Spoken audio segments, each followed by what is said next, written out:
everybody. It's Jen and Andrea with the Huron Valley Chamber, and we're here Hi. with Hey, Andrea.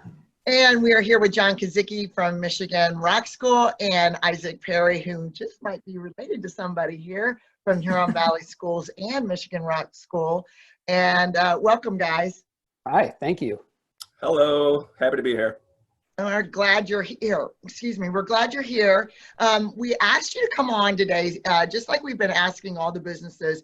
We want to know how the shutdown has affected your business and what you guys have done to adapt. And I know, Isaac, really calling your business a business. It's a little different than what John does. But what do you guys think, John Kazicki? I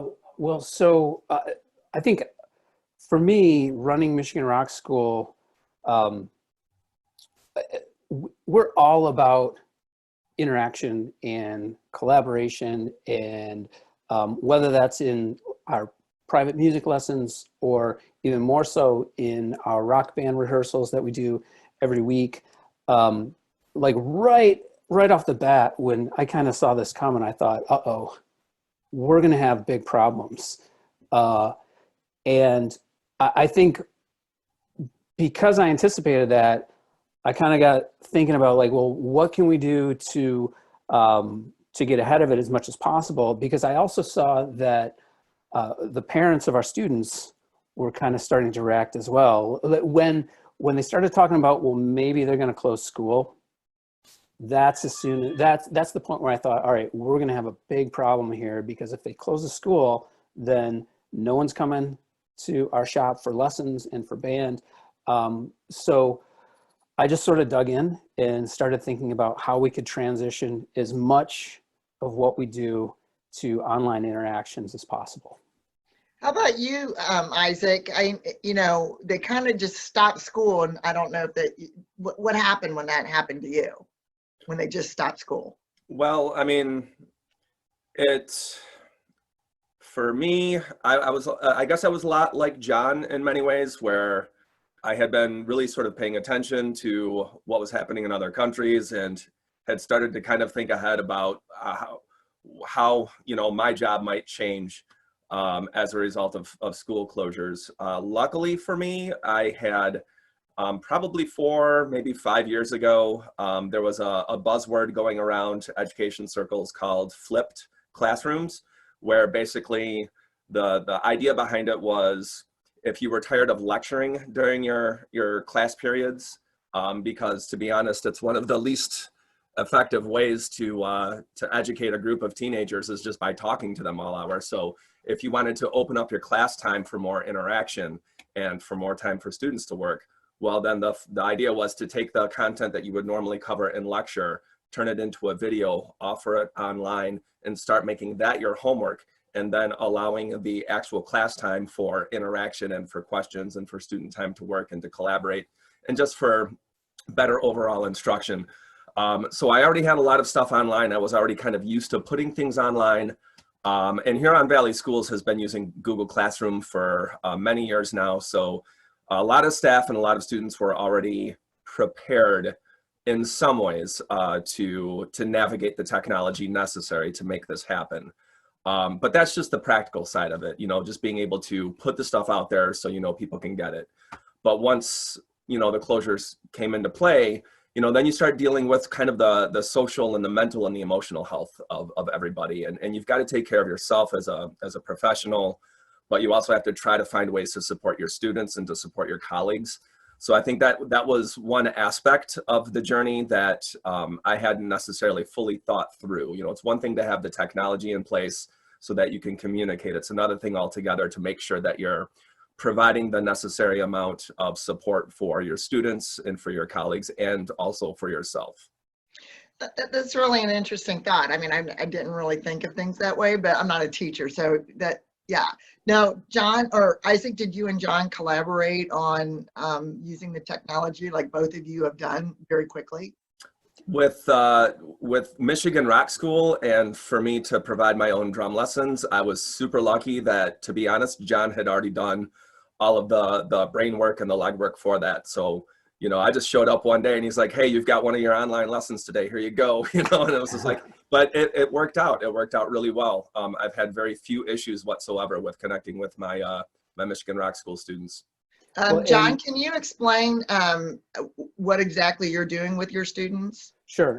And to kind of piggyback on Isaac's comment, I think at Michigan Rock School, I've always sort of looked at, well, what can we do better? Where can we improve? How can we utilize technology to our advantage? Because I think, generally speaking, when it comes to music lessons,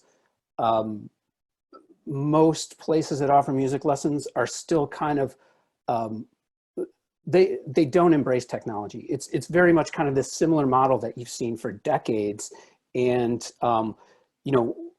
I like to think that we're trying to look forward into the future. And we actually, even before this, for the last couple of years, we've had an online learning portal for all of our students already in place. And so that was helpful. This was just kind of a bigger push to kind of say like, well, let's see how else we can use our online portal. Let's see what else we can use to enhance the technologies that we already are using. So I think because we're already looking for that stuff, it was a slightly easier transition and most of our clients were really accepting. The biggest challenge we faced was with our band programs, because the private lessons, the one-on-one stuff is really simple. I mean, you just plug them into FaceTime or Zoom or whatever it is, and you're done.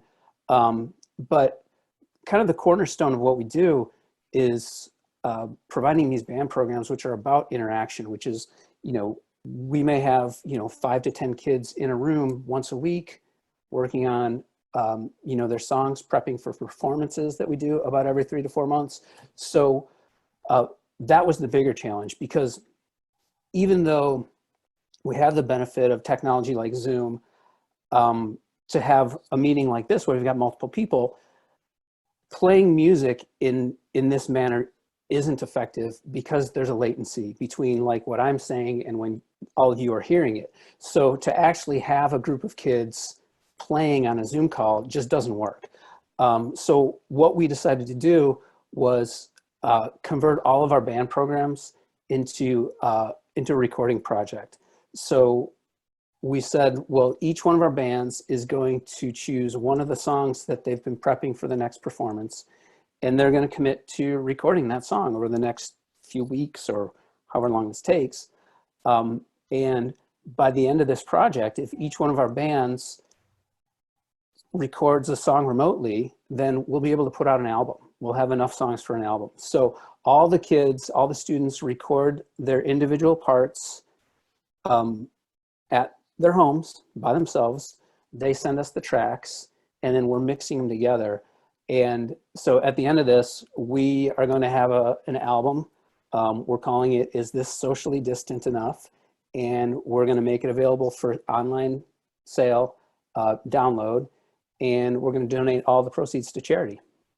Oh, that's Great. awesome. So were your parents excited about that, and your students? Because that's kind of a, And that's my question too, is I have to commend both Michigan Rock School and Huron Valley Schools for coming up with out-of-the-box thinking for keeping kids engaged, keeping them with some sort of normalcy. How receptive are the kids, are the parents? Like I said, I know some kids need it. They need to just look at your face and say hi, but are some kids just like, ah, Felicia, I'm curious to hear about that. Well, so we are still doing weekly rehearsals. Okay, so we're still doing, on the same schedule that they had their in-person rehearsal. We're doing Zoom calls. So we're still having band meetings, band rehearsals. It's just the focus has changed. We're, in these rehearsals now, what we're doing is we're talking about these tracks and talking about the process and how to record. We're designing album artwork. We're doing everything. And these are all things that we didn't focus on before, because our focus was sort of shifted. Prior, our focus was on the live performance, which is awesome, you know, and I still love that and I still see value in it. So when we're able to do that again, we're all in on that. But this presented an opportunity. This is something that we hadn't really done before, and it gave us an opportunity to explore it and see if we can make it work. The question was, is everyone receptive to it? We've actually signed on new students to get involved with this project. That's great. Yeah, That's so fantastic. we have more kids involved in these band programs now than we actually did prior to having shut this down. So I think people have been very receptive to it.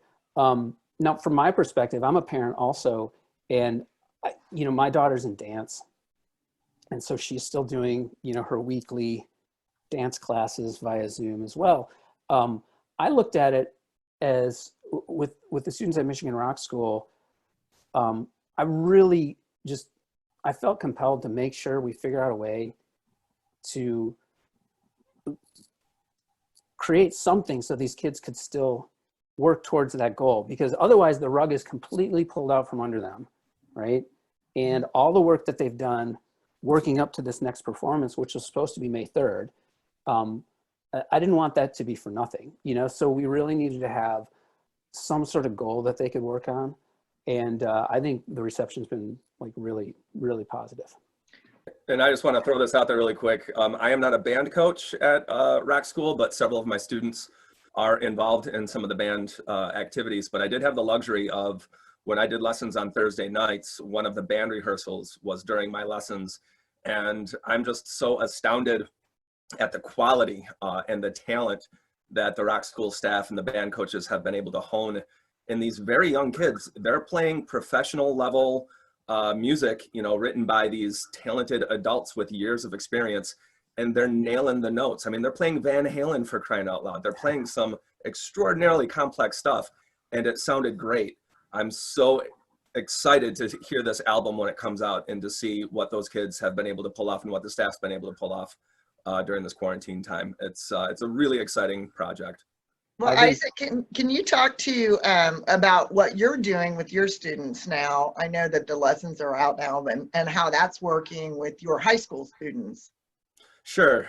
So I'm in a somewhat unique situation in that the majority of my classes are AP level. So even though the school year ended, the College Board is still offering AP exams. So that's given most of my students, the vast majority of my students, a very clear goal to stick toward during this time off is, hey, you still have an exam experience. You know, even though you're at home, you can still prepare yourself for this exam and you can pass it and you can earn that college credit. You know, there's still a very tangible payoff for them and something very specific for them to work toward. So I've been able to, I don't want to say use that as leverage, but I've been able to offer that as, you know, a primary focus for, listen, this is definitely something we need to continue to work on. So I've gotten a fairly high level of engagement from students. I would like to have more, but at the same time, it's really difficult to, I find I've had to kind of check my expectations a little bit more in terms of, you know, student engagement. Because the fact is we don't know what students are going through at home. You know, when I'm seeing a kid in class 5 days a week and I know that he or she is not turning stuff in, but getting that opportunity, then I'm justified in saying, well, you know, gosh, something's wrong here. We need to address this and figure out how to get this kid more engaged. Whereas in the situation we're in right now, you know, I just don't know what's going on in students' lives. And I'm making lots of efforts to reach out to offer not only academic activities, but also social activities. And I'm seeing a lot of the same faces over and over again. I would like to see more. But like I say, I mean, it's possible that, you know, one of my students is at home and maybe has 3 younger siblings and maybe they only have 1 computer. And, you know, they all have to navigate doing all of this online learning. And, you know, that's a real challenge. So it's been, you know, I mentioned before, just, you know, you still want that job satisfaction. Teaching is an extraordinarily satisfying job to have, especially for somebody like me who just loves the job so much. Being able to interact with students face to face and to foster learning is just absolutely fantastic. And I'm still able to do that, but just not as effectively as I used to. And so I still need to figure out, you know, how can I still derive that level of satisfaction that I had before, at least as much as I can. So I'm getting plenty of response from students. Sure, I'd like to get more, but you know, at the end of the day, all I can do is just continue to offer those opportunities and to invite people. I have asked students about other students, hey, I haven't heard from so-and-so. Do you have any idea what's going on? And, you know, there's a nice, teenagers today are really effective at using their own social networks to kind of check on others and to provide that level of support. So that's pretty fantastic. So yeah, I mean, like I say, I've been happy with the response. I'd like to get more, but we're all navigating this together. And, you know, I might have weeks where I've got a ton of students who are plugged in and doing stuff, and I might have weeks where there's not a lot going on. So it's day by day, like everybody else. It's just kind of day by day. So I have another question for you guys. Do you guys have any advice for businesses out there? I think both of you were able to use technology to your advantage. And I know there are business owners that are kind of lost with that, or not sure what to do, or just not schooled in it like you are. Do you have any advice? Well, so I've got quite a few friends who run similar businesses as my own. And I've found that the advice that I've been giving out a lot lately is any plan is better than no plan at this point. So I think if you have a starting point and, you know, like a goal in mind, and you start looking toward that goal, that's at least where you start. And you can always modify as you go, but like have some sort of plan or some sort of idea of what you want to do, because in this situation, I think there's not going to be a switch that's turned and then all of a sudden everything goes back to the way it was. Right. You know, I know for us, at least how we got to this point where everyone's at home, it was a slow rollout. You know, first it was school, it was canceled. So like for us, we had to say like, all right, well, we're not going to do the one-on-ones, and then small groups were okay, but then it wasn't okay. And then, so I know for us, like when we do our live performances, we use Billy's Tippin' Inn in White Lake. I'm not sure if they're chamber members, but Tim's fantastic over at Billy's. And we pack that place to capacity. That's not going to be allowed for a while.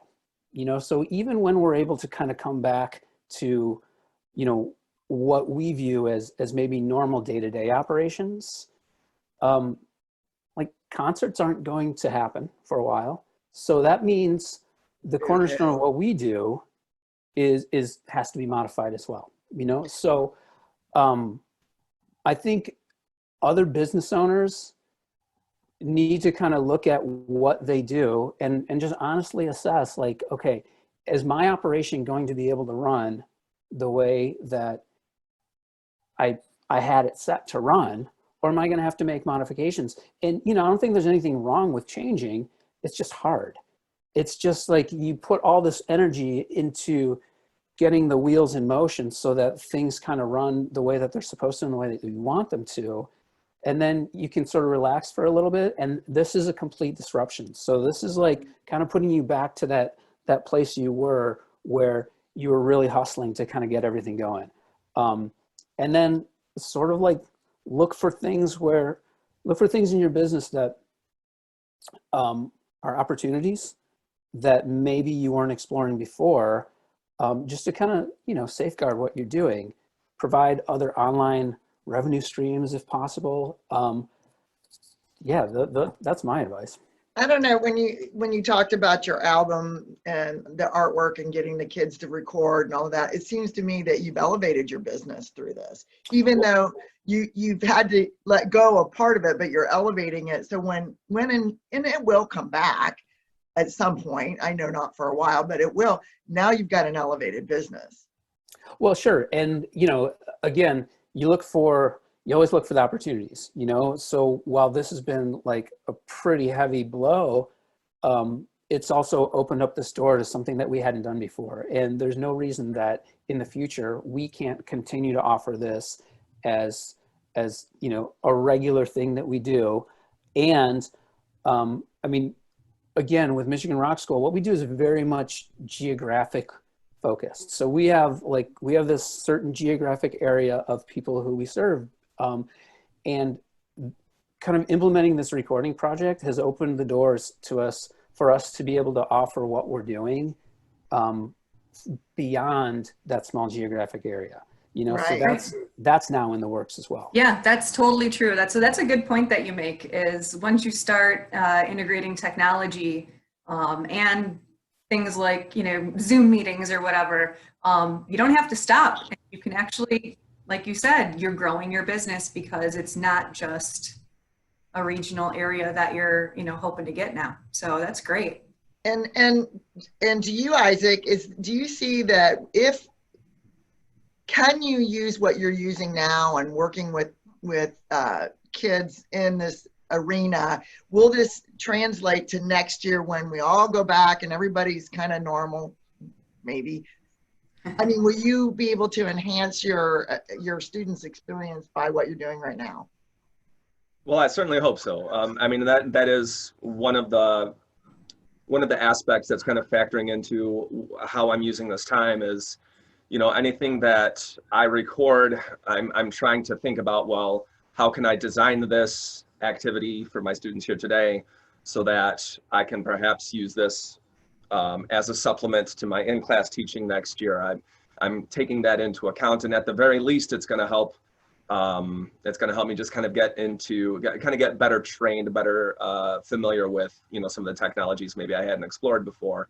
Again, like John said, this is an opportunity to learn some new skills that will help me in the future, you know, teach to a broader audience or teach maybe in a more effective way. So I am certainly trying to use this time to get ready for that. I was going to mention, you had asked about advice for people who are trying to navigate this time. One of the greatest things that I've done recently is I've joined with some social media groups of other teachers who teach the same subject as me.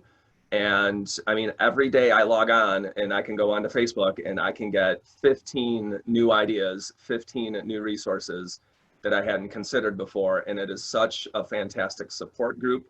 And it's just such a wonderful way to connect with thousands of other people who are doing the exact same thing as me. And everybody's seeking solutions, right? And really that's what this is all about, is we're all facing great challenges. So we need to be solution oriented, and we need to be constantly, you know, believing that there are solutions out there and seeking to implement those. So I would say for anybody if it's a business or if you're in a service or whatever, and you're feeling like, you know, you need more ideas or you need more tools, or if you just need that motivation and that support, there are lots and lots and lots of social media groups out there of people doing the exact same thing for you. And I guarantee you, they're all pursuing and sharing solutions. People are being very generous with their ideas these days, because I think there's this feeling, this very, you know, we're all in this together. We're all in this same boat, and we're all trying to stay afloat. Well, I know John does that because we've talked about it. John Kazicki has his, you know, John, you have your people. And Andrea and I, we belong to a Facebook group of it's like chamber professionals. Yeah, yep. Well, I think that's the way it should be, though, right? Because yes, like the information is all out there now. You know, we all have access to all the same information. So the better we're able to share our good ideas, isn't that going to be better for everyone? Yes. Across the board, right? There's no more like proprietary information where, oh, this is my trade secret. I mean, there's a little bit of that, but you know, like as much as it's nice to hear all of you say that, like, oh, I'm doing these, you know, really spectacular things with Michigan Rock School. I know I can name like a dozen other people in the country who are doing, you know, just as cool things and like running very similar programs. So, you know, I didn't make up the idea. But you did it. That's the thing. Exactly, Right. Exactly. Yeah. Right. I So did you it and were I able to take share, that idea and run with it and implement it, where a right. lot of people won't do that extra step to it. And I share those ideas and I get ideas from, my friends all across the country who are doing similar things, And so what that means is that we're all collectively elevating the experience. Yeah, awesome. So you guys have anything else to add? I just want to say thanks for coming to the John and Isaac show. I